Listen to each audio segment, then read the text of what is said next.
بسم اللہ الرحمن الرحیم۔ ناظرین، ویلاگ نمبر ہے 268 اور اس کی پہلی قسط ہے اور پیج ہے 592 اور ہیڈنگ ہے حج سن 9 ہجری زیر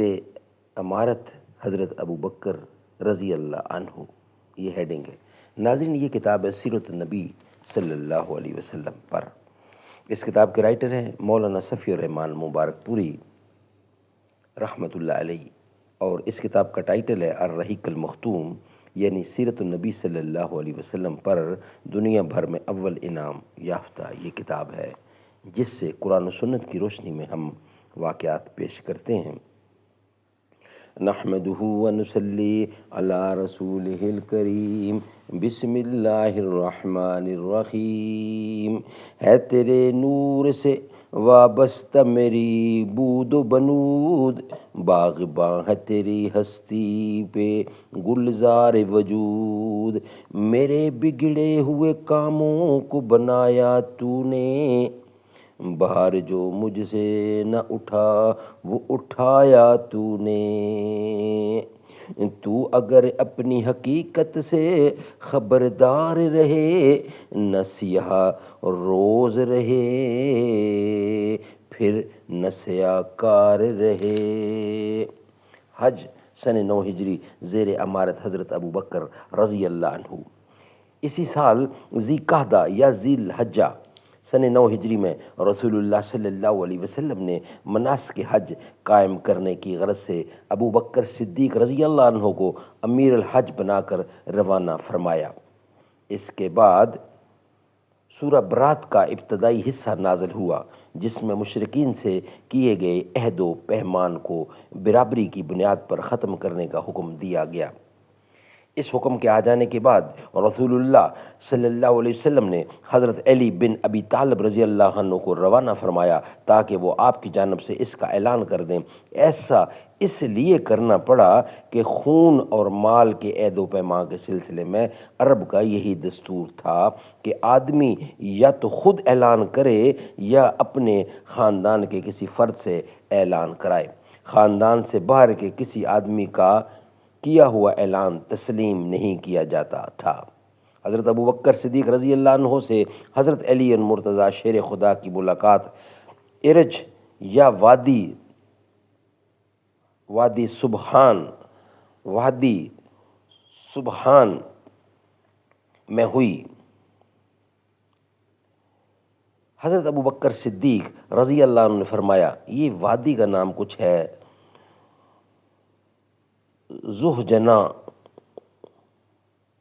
زہبنان کوئی اس طرح کا نام ہے، کلیئر نہیں لکھا نظر آ رہا،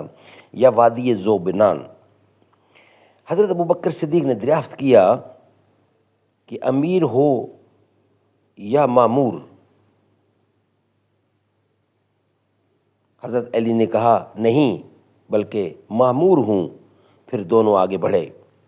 حضرت ابو بکر صدیق نے لوگوں کو حج کرایا۔ جب 10ویں تاریخ یعنی قربانی کا دن آیا تو حضرت علی بن ابی طالب نے جمرہ کے پاس کھڑے ہو کر لوگوں میں وہ اعلان کیا جس کا حکم رسول اللہ صلی اللہ علیہ وسلم نے دیا تھا، یعنی تمام عہد والوں کا عہد ختم کر دیا اور انہیں 4 ماہ کی مہلت دی۔ اس طرح جن کے ساتھ کوئی عہد و پیمان نہ تھا انہیں بھی 4 مہینے کی مہلت دی۔ البتہ جن مشرکین نے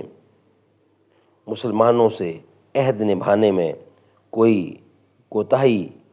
نہ کی تھی اور نہ مسلمانوں کے خلاف کسی کی مدد کی تھی، ان کا عہد ان کی طے کردہ مدت تک برقرار رکھا، اور حضرت ابو بکر صدیق رضی اللہ نے صحابہ کرام کی ایک جماعت بھیج کر یہ اعلان عام کرایا کہ آئندہ سے کوئی مشرک حج نہیں کر سکتا اور نہ کوئی ننگا آدمی بیت اللہ کا طواف کر سکتا ہے۔ یہ اعلان گویا جزیرۃ العرب سے بت پرستی کے خاتمے کا اعلان تھا، یعنی اسی سال کے بعد بت پرستی کے لیے آمد و رفت کی کوئی گنجائش نہیں۔ اس حج کی تفصیلات صحیح بخاری میں موجود ہے ناظرین، نیکسٹ ہمارا ہیڈنگ ہے غزوات پر ایک نظر. یہ پیج ہے 593 اور یہ نیکسٹ سبجیکٹ ہے غزوات پر ایک نظر. نبی اکرم صلی اللہ علیہ وسلم کی غزوات سرایہ اور فوجی مہمات پر ایک نظر ڈالنے کے بعد کوئی بھی شخص جو جنگ کے ماحول، پس منظر و پیش منظر اور آثار و نتائج کا علم رکھتا ہو، یہ اعتراض کیے بغیر نہیں رہ سکتا کہ نبی اکرم دنیا کے سب سے بڑے اور باکمال فوجی کمانڈر تھے. آپ کی سوجھ بوجھ سب سے زیادہ درست اور آپ کی فراست اور بیدار مغزی سب سے زیادہ گہری تھی. آپ جس طرح نبوت و رسالت کے اوصاف میں سید الرسل اور اعظم الانبیاء تھے، اسی طرح فوجی قیادت کے وصف میں بھی آپ یگانہ اور روزگار اور نادر عبقریت کے مالک تھے. چنانچہ آپ نے جو بھی معرکہ آرائی کی، اس کے لیے ایسے حالات و جہات کا انتخاب فرمایا جو حزم و تدبر اور حکمت و شجاعت کے عین مطابق تھے. کسی مارکے میں حکمت عملی، لشکر کی ترتیب اور حساس مراکز پر اس کی تعیناتی، موزوں ترین مقام جنگ کے انتخاب اور جنگی پلاننگ وغیرہ میں آپ سے کبھی کوئی چوک نہیں ہوئی، اور اسی لیے اسی بنیاد پر آپ کو کبھی کوئی ذکر نہیں اٹھانی پڑی، بلکہ ان تمام جنگی معاملات و مسائل کے سلسلے میں آپ نے اپنے عملی اقدامات سے ثابت کر دیا کہ دنیا بڑے بڑے کمانڈروں کے تعلق سے جس طرح کی قیادت کا علم رکھتی ہے، آپ اس سے بہت کچھ مختلف ایک نرالی ہی قسم کی کمانڈرانہ حیثیت، صلاحیت کے مالک تھے، جس کے ساتھ شکست کا کوئی سوال ہی نہیں تھا. اس موقع پر یہ عرض کر دینا بھی ضروری ہے کہ احد اور حنین میں جو کچھ پیش آیا، اس کا سبب رسول اللہ کی کسی خاص حکمت عملی کی خامی نہ تھی، بلکہ اس کے پیچھے حنین میں کچھ افراد لشکر کی بعض کمزوریوں کی وجہ، یعنی کمزوریاں کار فرما تھیں، اور احد میں آپ کی نہایت اہم حکمت عملی اور لازمی ہدایات کو نہایت فیصلہ کن لمحات میں نظر انداز کر دیا گیا تھا. پھر ان دونوں غزوات میں جب مسلمانوں کو ذکر اٹھانے کی نوبت آئی تو آپ نے جس عبقریت کا مظاہرہ فرمایا وہ اپنی مثال آپ تھی. آپ دشمن کے مد مقابل ڈٹے رہے اور اپنی نادرہ روزگار حکمت عملی سے اسے یا تو اس کے مقصد میں ناکام بنا دیا جیسا کہ احد میں ہوا، یا جنگ کا پانسا اس طرح پلٹ دیا کہ مسلمانوں کی شکست فتح میں تبدیل ہو گئی، جیسا کہ حنین میں ہوا. حالانکہ احد جیسی خطرناک صورتحال اور حنین جیسی بے لگام بھگدڑ سپہ سالاروں کی قوت فیصلہ سلب کر لیتی ہے اور ان کے اعصاب پر اتنا بدترین اثر ڈالتی ہے کہ انہیں اپنے بچاؤ کے علاوہ اور کوئی فکر نہ رہ جاتی. یہ گفتگو تو ان غزوات کے خالص فوجی اور جنگی پہلو سے تھی، باقی رہے دوسرے گوشے تو وہ بھی بے حد اہم ہیں. آپ نے ان غزوات کے ذریعے امن و امان قائم کیا، فتنے کی آگ بجھائی، اسلام و بت پرستی کی کشمکش میں دشمن کی شوکت توڑ کر رکھ دی اور انہیں اسلامی دعوت و تبلیغ کی راہ آزاد چھوڑنے اور مصالحت کرنے پر مجبور کر دیا. اسی طرح آپ نے ان جنگوں کی بدولت یہ بھی معلوم کر لیا کہ آپ کا ساتھ دینے والوں میں کون سے لوگ مخلص ہیں اور کون سے لوگ منافق جو نہاں خانہ دل میں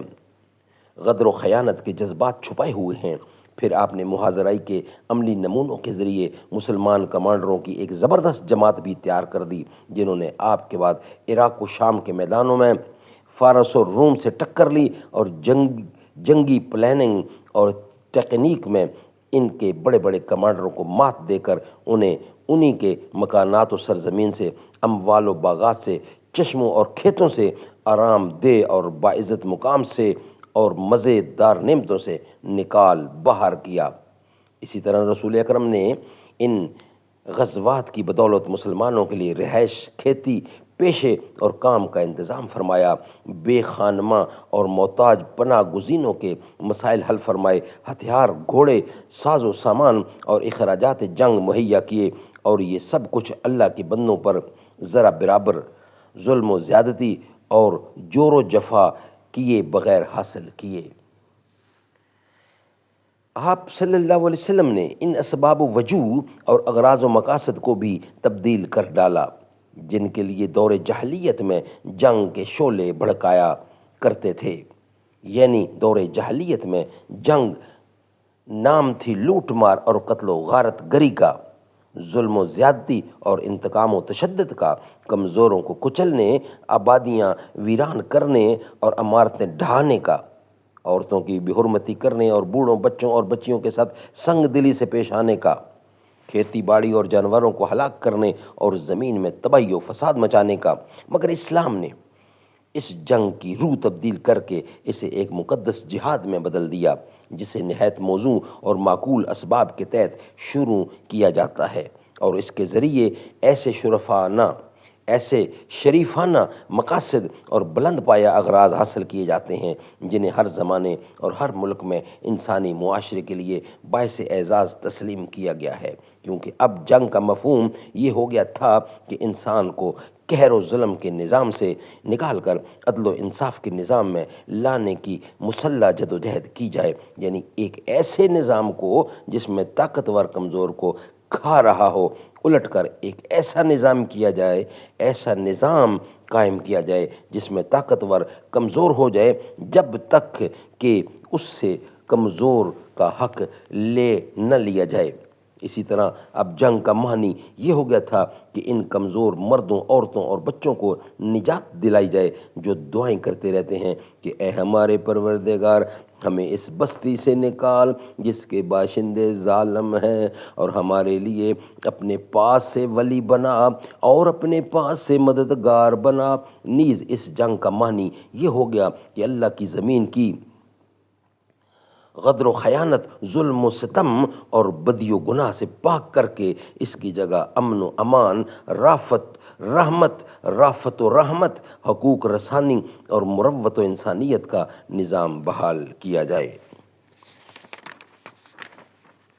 رسول اللہ صلی اللہ علیہ وسلم نے جنگ کے لیے شریفانہ ضوابط بھی مقرر فرمائے اور اپنے فوجیوں اور کمانڈروں پر ان کی پابندی لازمی قرار دیتے ہوئے کسی حال میں ان سے باہر جانے کی اجازت نہ دی۔ حضرت سلمان بن بریدہ رضی اللہ عنہ کا بیان ہے کہ رسول اللہ جب کسی شخص کو کسی لشکر یا سریہ کا امیر مقرر فرماتے تو اسے خاص اس کے اپنے نفس کے بارے میں اللہ عز و جل کے تقوی کی اور اس کے مسلمان ساتھیوں کے بارے میں خیر کی وصیت فرماتے، پھر فرماتے اللہ کے نام سے اللہ کی راہ میں غزوہ کرو، اللہ کے نام سے اللہ کی راہ میں غزوہ کرو، جس نے اللہ کے ساتھ کفر کیا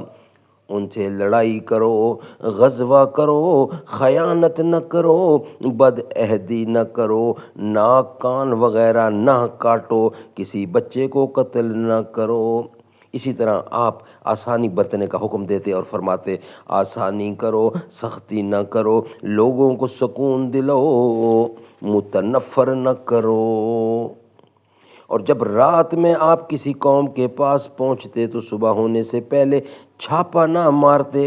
نیز آپ نے کسی کو آگ میں جلانے سے نہایت سختی کے ساتھ منع کیا۔ اسی طرح باندھ کر قتل کرنے اور عورتوں کو مارنے اور انہیں قتل کرنے سے بھی منع کیا اور لوٹ مار سے روکا، حتیٰ کہ آپ نے فرمایا کہ لوٹ کا مال مردار کی طرح ہی حرام ہے۔ اسی طرح آپ نے کھیتی باڑی تباہ کرنے، جانور ہلاک کرنے اور درخت کاٹنے سے منع فرما دیا، سوائے اس صورت کے کہ اس کی سخت ضرورت آن پڑے اور درخت کاٹے بغیر کوئی چارہ کار نہ ہو۔ فتح مکہ کے موقع پر آپ نے یہ بھی فرمایا کسی زخمی پر حملہ نہ کرو، کسی بھاگنے والے کا پیچھا نہ کرو اور کسی قیدی کو قتل نہ کرو۔ آپ نے یہ سنت بھی جاری فرمائی کہ سفیر کو قتل نہ کیا جائے۔ نیز آپ نے معاہدین غیر مسلم شہریوں کے قتل سے بھی نہایت سختی سے روکا، یہاں تک کہ فرمایا جو شخص کسی معاہد کو قتل کرے گا وہ جنت کی خوشبو نہیں پائے گا، حالانکہ اس کی خوشبو 40 سال کے فاصلے سے پائی جاتی ہے۔ یہ اور اس طرح کے دوسرے بلند پایہ قواعد و ضوابط تھے جن کی بدولت جنگ کا عمل جہلیت کی گندگیوں سے پاک و صاف ہو کر مقدس جہاد میں تبدیل ہو گیا۔ ناظرین، یہ ویلاگ ہمارا یہاں ہی کمپلیٹ ہوتا ہے۔ نیکسٹ ویلاگ ہوگا اللہ کے دین میں فوج در فوج داخلہ، وہ ہم آپ کے سامنے رکھیں گے نیکسٹ کمنگ ویلاگ کی صورت میں۔ یہ ویلاگ ہمارا یہاں ہی کمپلیٹ ہوتا ہے۔ ہم مدینے سے اللہ کیوں آ گئے، قلب حیراں کی تسکین وہی رہ گئی، دل وہی رہ گیا، جاں وہی رہ گئی، ہم اسی در پہ اپنی جبیں رہ گئی، اللہ اللہ وہاں کا درود و سلام، اللہ اللہ وہاں کا سجود و قیام،